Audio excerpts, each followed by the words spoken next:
You're listening to The Coffee Hour. I'm Andy Bates. I'm Sarah Gulseth. There is beauty in the church as we see so many people from so many cultures making up the church, as God has called so many people from so many cultures. And there's an opportunity to learn more about that here at the Multiethnic Symposium at Concordia Seminary in St. Louis. We're going to talk with Dr. Prieto in just a moment about that. Thanks to Concordia University, Wisconsin for supporting the Coffee Hour. You can find out more about Concordia University, Wisconsin at cuw.edu. Live uncommon. Joining us today, the Reverend Dr. Ely Prieto. He's the Associate Professor of Practical Theology and Director of the Center for Hispanic Studies at Concordia Seminary here in St. Louis. Dr. Prieto, welcome. Well, thank you. Thank you for having me, Sarah and Andy. I think that's what my second time coming to talk to you. Last time we talked about the Center for Hispanic Studies. So today we talk about the Multiethnic Symposium. So I am really looking forward to learning more about the symposium that's coming up right around the corner. It's in May, gives us some time. It's not that far. It's really not that far. And really, I wanted to talk about it now so it gives our listener the time to prepare to attend. Because it takes a little time to make arrangements to come to St. Louis to participate in the Multiethnic Symposium. Yeah. So the theme this year, learning from each other, catechesis that raises up multi-ethnic leaders for the kingdom. And this is taking place May 6th and 7th here in St. Louis. Looking ahead at the theme about catechesis, in what ways is catechesis part of the Lord's command in Matthew 28, verse 19? Well, yeah, that's a great question, Andy. And it's not only the verse 19, but the next verse, because, he says, go and make disciples, baptizing them and teaching them in the name of the Father, Son, and the Holy Spirit. Then the following verse, verse 20 says, teaching them, right? Teaching them to obey everything I have commanded you. So this verse, or these verse, they are talking about how you go about making disciples. Probably you have heard that too. So this translation is not the best way, even ESV, because the emphasis is in the therefore go, which is a command imperative. In Greek, this is not the best way of translating that, but it's more like having gone, and some of you will be old to say, as you go, then you make disciples.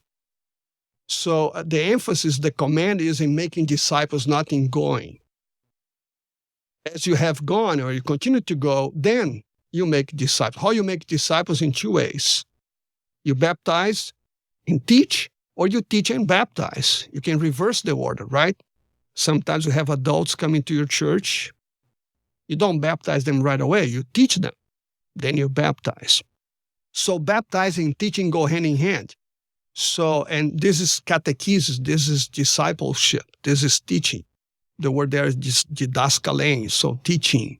So I think it's why, this verse was used, and I was the one picking the verse, and we discussed that because catechesis is not only once for all. See, this is really what it is. So it's a continual catechesis. Until you die, you are growing your discipleship. In relationship with God, and also in relationship with one another in the church. So this is the problem we have with confirmation, right? We confirm the kids, then they are done. They say, no, you're not done, you just stop. So that's why we baptize when we have, godparents with them helping to raise the kids in the Christian faith. We think that's just for pictures, right? It's so cool to be in church. It's more than that. So are you really willing to be a godparent? A godmother?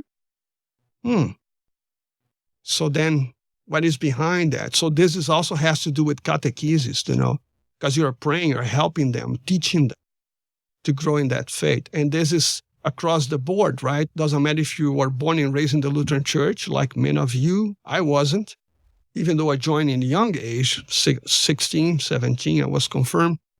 But, or if you come from outside, like I did. So that's the way we go about making disciples. And catechesis is a key factor on this. So, yeah, there's a strong relational part of that when you're talking about the relationships that we have as pastors and as confirmands, but then all throughout our lives, bringing up godparents. I take my responsibility as a godmother very seriously with my two goddaughters, but I love that talking about those relationships. In Matthew 28:19, what is what is meant by all nations? Talking about people and relationships, what is meant by all nations? Very interesting too. The word there is pantata ethne, which comes the word ethnicity. So I think, the word that we think about it here is this race. Also, because we have the ethos. They think that ethnicity comes from ethos. So all tribes, all people. And if you think about Mark 16, which is a kind of a parallel to this text, he's also talking about going to all nations, but more like the whole creation of God.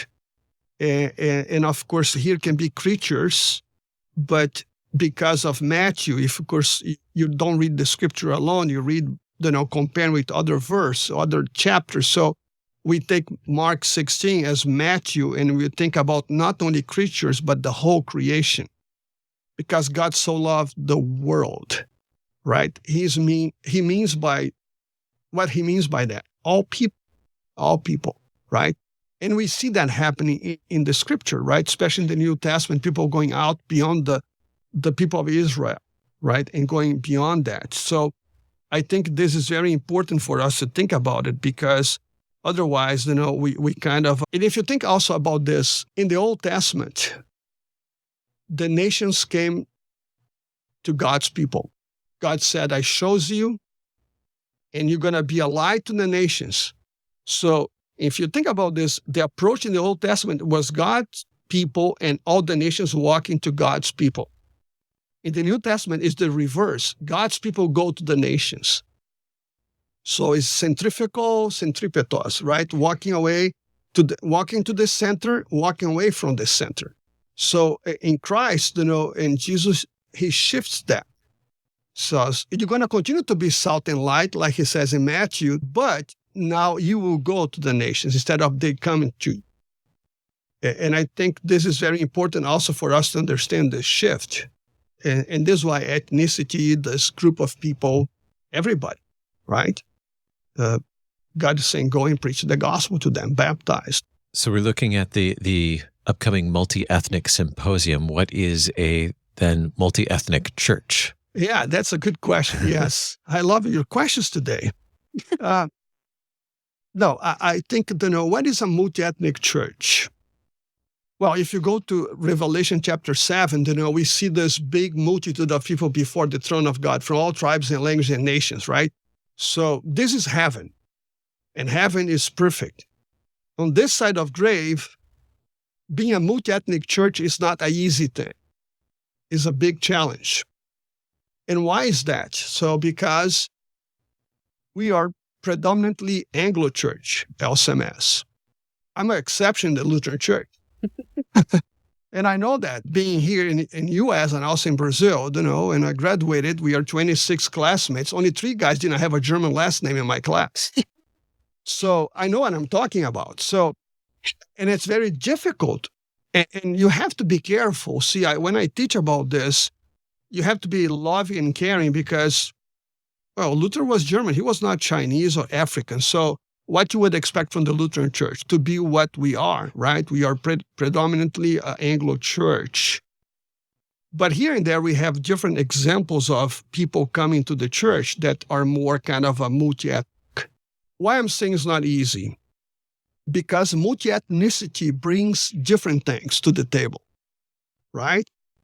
Brings different flavors, spice, if you think about food, smells, type of language, culture.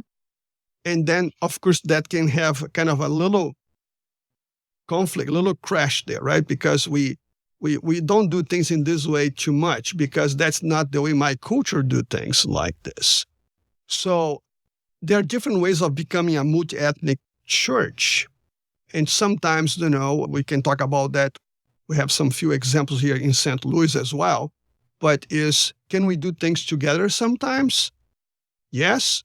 And sometimes maybe they will be doing separated things, right? Because they use different language, they use different hymns, even though you're producing hymnals in another language, but not for all of them. So we need to be sensitive to that. And now what's going to happen is, we are talking about the first generation, right? The first immigrants. The 1.5, which are my kids, even though my daughter is 2.0 pretty much because she came under 12, is that the kids that are growing up here, they will become much more Americanized, and they will be able to be in the church together.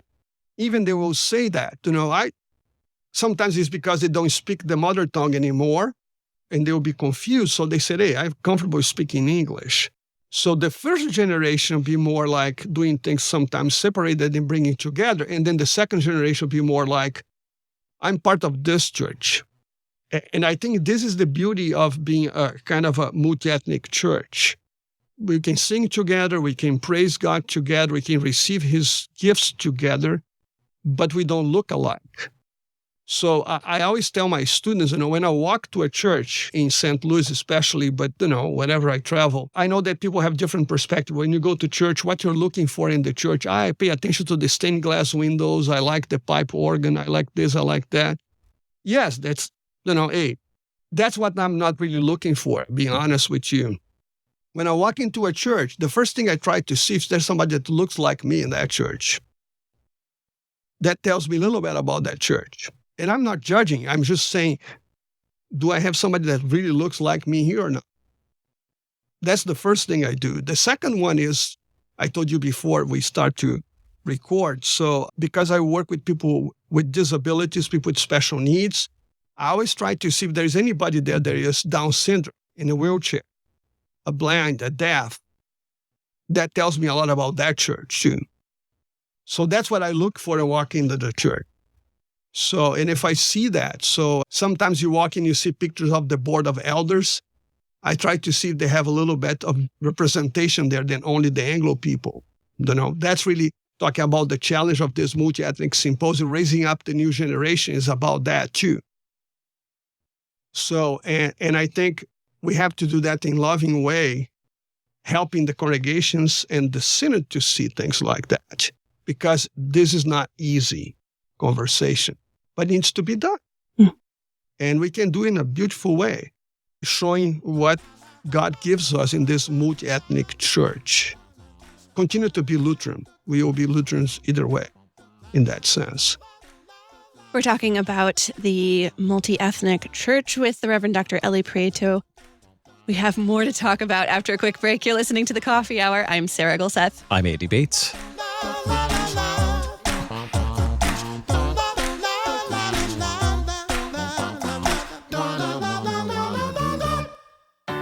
At Concordia University, Wisconsin, we believe you were created for a reason, to use your God-given gifts to help others, to live a life of self-sacrifice in a me-first world, to live a life that's uncommon. Whether you're taking one of 50-plus online programs or learning with us in person on the shores of Lake Michigan, you'll be equipped to make an uncommon impact. Learn more at csl.edu. Concordia University, Wisconsin. Live uncommon. Welcome back to The Coffee Hour. I'm Sarah Gulseth. I'm Andy Bates. We're talking with the Reverend Dr. Ely Prieto, Associate Professor of Practical Theology and Director of the Center for Hispanic Studies at Concordia Seminary here in St. Louis, about the upcoming Multiethnic Symposium happening May 6 and 7 at Concordia Seminary, talking about catechesis that raises up multi-ethnic leaders for the kingdom. And before the break, you were talking about the multi-ethnic church. Let's talk more about that, the beautiful parts of multi-ethnic churches. You mentioned having examples of churches here in St. Louis that are doing things really well. So, recently I preached for the Lutheran Chinese missions here in St. Louis, the Light of Christ, there with Emmanuel Lutheran Church. This is a ministry that has been happening here in the last 25 years. It's very interesting. They are with Emmanuel Olivet, with Pastor Rory Card. They have students from the EIT. They just had 2 deacons graduating, and we have a student vicar now, Nan Tian. He's in 2nd year in the EIT. So they invite me to preach because they now are in that transition of calling a new pastor, right? So they do a bilingual service in the gym. A lot of people speak Chinese, but not all of them. You see this new generation, the younger generation, they don't know too much. So this is why they do bilingual, but a lot of first-generation immigrants, they only speak Chinese, and that's really their mother tongue. So I was very impressed by the way they handled the service, and I had a translator translating me. I don't know any words in Chinese, and if I say anything, I can get in trouble, so I don't try. But I think that's one example of that, right? So you see that another church that I appreciate is Timothy Lutheran Church. Pastor now, Jinger, is the pastor there, Pastor Andrew. Before him, he has been there, I think, 4 or 5 years now, even longer than that. But if you walk in this sanctuary, they have flags from all over the world. And if you ask why they have the flags, it's because in a certain point in their life of that congregation, they had people from different countries representing that, and this is why they decided to have the flags there. So they have a lot of African immigrants, members of the church. You see them worshiping with the regular congregation. The director of music is, Dr. Gina Knapp. She has an English or American last name, or German, because Knapp, right? But she's from South Korea. So she's Korean, and she plays the LSP, but she brings a lot of, because of her training, she has different choirs singing in the church. So they also have a Vietnamese ministry going there too. Pastor Andrew, because his wife, Caitlin, works with me in the seminary. So I always talk to Andrew. Sometimes he's on campus. And he is aware that more Hispanics are moving to the neighborhood. So he say, hey, maybe I need to be learning Spanish. They have members of the church that speak well Spanish. But just another example, of church that are doing this, And we have Ascension with Master Matthew Clark. He has Nepalese people in his church. So, and they are doing things together sometimes, and they do things separate because they speak different language. So my own congregation that I go, Christ Memorial, with Pastor Jeff Clater, which is a speaker for the Multiethnic Symposium. He brings in also majority of the church is Anglo, but you see a lot of people that African Americans, Africans from Africa, Ethiopia, other parts of Africa, Congo, us from Brazil. You see people from different ethnicities in the church. And he makes a point to highlight that sometimes, inviting them to read, to preach. We had a missions festival recently, and he invited a pastor from Ethiopia that is graduated from our seminary and now is pastor in Minnesota. He graduated from our program, EIT, and preaching for the church, to kind of just show the congregation, this is what is happening in the LCMS. So I think there are many beautiful examples, and I'm just talking about St. Louis, but you think about the whole synod, how many, I know of other places that they're doing the similar thing. Mm-hmm. And I think that's the way we should go with this, as we help them to navigate, because they come from different backgrounds. They are not Lutherans, most of them. Ethiopia, we have many Lutherans, of course, but we have many non-denominationals, many Pentecostals, and they come to study in our seminary or seminaries, and they need to know what we teach, what we confess, and they're eager to learn. And then you help them to use that in their context too, right? Because this is what you talk about, multi-ethnic, right? So we have to be aware that sometimes we have to explain or break down things, because for us, you take for granted, for them, what you're talking about. I never heard this. So I think that's a great way of doing it. I think I just read that, if I understand correctly, to the best of our knowledge, we have the first 2 Lutheran Nepalese pastors in St. Louis now, too, correct? Yeah, that's right. Yeah. It's really cool. Yeah. It's fascinating. Yeah, they are ordained, so they just graduated from our seminary to our EIT, and we have more students. Of course, we have groups of immigrants, right?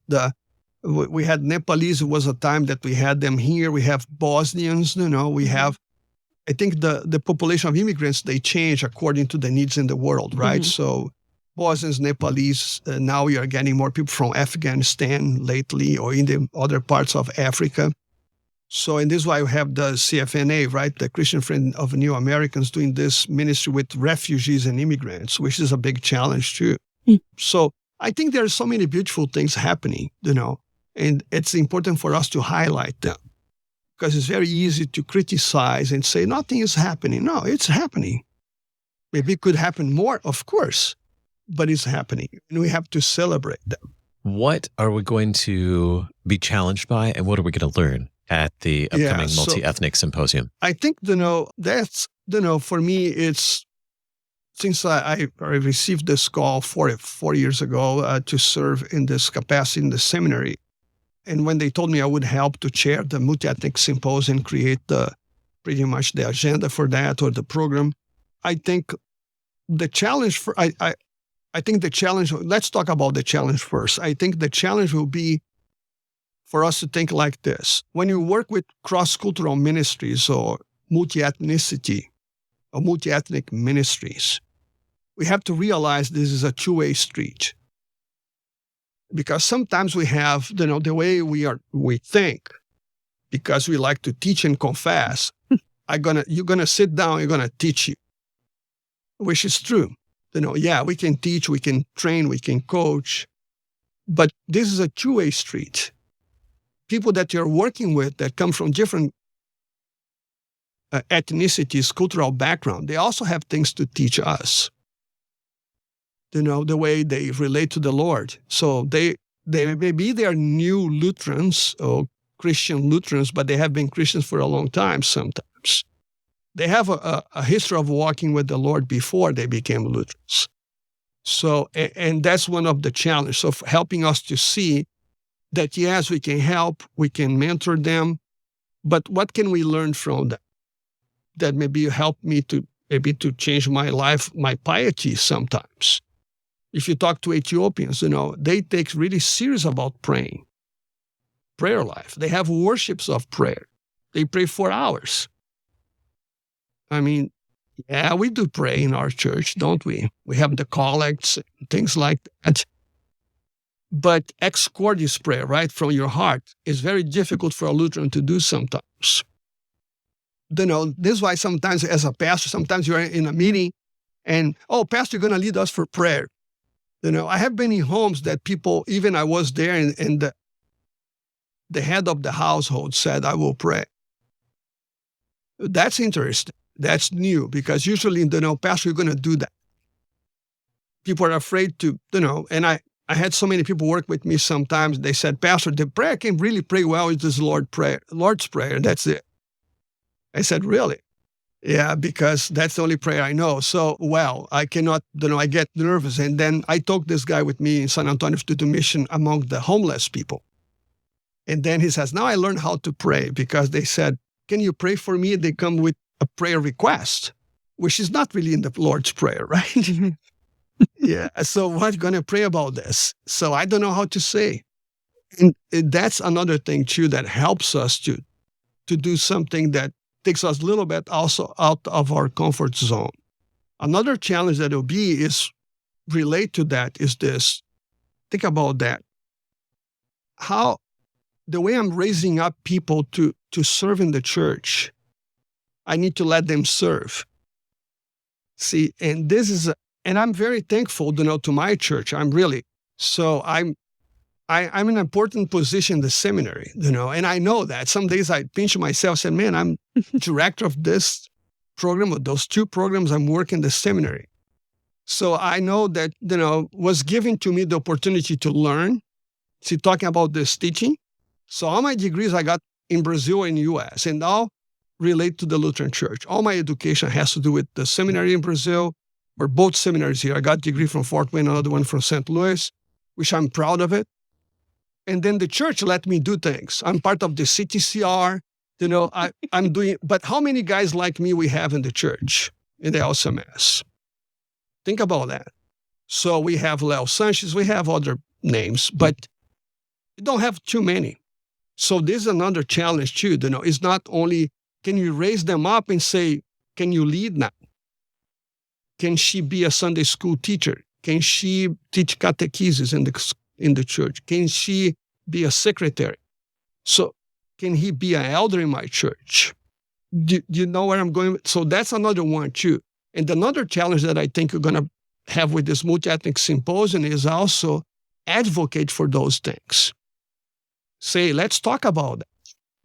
Help to raise up and let them serve because they also have gifts, especially after you train them and you taught them. I said, hey, I know that too. Can I show that I know? But you stay in your corner there. Sarah, you're fine, but don't do this. And you stay there. I said, really? You brought me to church just for me to watch? You see, that's my point here. So that's the challenge I take. And learning, you'll be learning from people that have done that, Angie and Sarah. We have scholars talking about their experience, work with cross-cultural ministries. We have Dr. Spino from Boston. He will be teaching and talking about his Roman Catholic. He's not a priest. He's a lay person, but he is an expert, and he has written many books and training materials for the Catholic Church to raise up Hispanics. So he'll be the keynote speaker for the Hispanic lecture that we have that. So then Pastor Stephen Heimer that works here in the International Center now will be responding to his lecture. So we will have pastors that have done that in a long time, like Pastor Jeff Claytor. He'll be talking about his own ministry, what he has done to raise up. So we'll have, Dr. Burson and Rhoda Schuller from Concordia St. Paul. She's retired now, talking about also this using a household of catechesis in the church. And then we're going to talk about the challenges too. How can we navigate that? Because they say this is not really easy. But doesn't mean that we shouldn't try, right? What do we need to know about registration, attending, all of those details so people can start marking their calendars and making their arrangements? Well, if you want to register for the Multiethnic Symposium, of course, we have a registration cost of $85 per person, which includes the Festival of Nations dinner we'll have. And then if you like to have lunch on Tuesday and Wednesday, you pay extra $15 for each lunch. So it would be another $30 on top of the $85. And then you can go to csl.edu/multiethnic, or you can call Continuing Education's office, 314-505-7286, 314-505-7286. And you can call and register in that way. Also, you can email to CE, which means Continuing Education, CE@csl.edu. So, and then you can also register for the Multiethnic Symposium. Just to let you know, after the Multiethnic Symposium, right on that Wednesday, because we end at noon, beginning at noon, then we have what they call the Multi-Asian Gathering. And also it's a kind of another multi-ethnic, but only emphasizing Asian people, Chinese, Japanese, monks, and they always meet at Concordia Seminary. So they come to attend the Multi-Ethnic Symposium, and then they stay another day and a half to develop their own ministry. So they have agenda, they have speakers. So, and you also can register for that. It's only $25 per person, and you can stay longer than the Multi-Ethnic Symposium if you have time. But that's the way you can register. Very good. csl.edu, and you can find the edu/multi-ethnic. You can find information there, and you can look for continuing education, other opportunities on the website as well. Our guest today, the Reverend Dr. Ely Prieto, Associate Professor of Practical Theology and Director of the Center for Hispanic Studies at Concordia Seminary.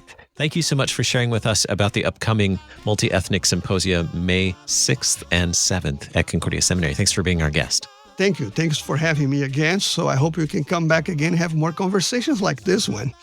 You've been listening to The Coffee Hour. I'm Andy Bates. I'm Sarah Golseth. The Coffee Hour with Andy and Sarah is a production of KFUO. To support The Coffee Hour and KFUO Radio, visit kfuo.org. You can also text KFUO to 41444 or send an email to gifts@kfuo.org. And you can call us at 800-844-0524. KFUO. Christ for you, anytime, anywhere.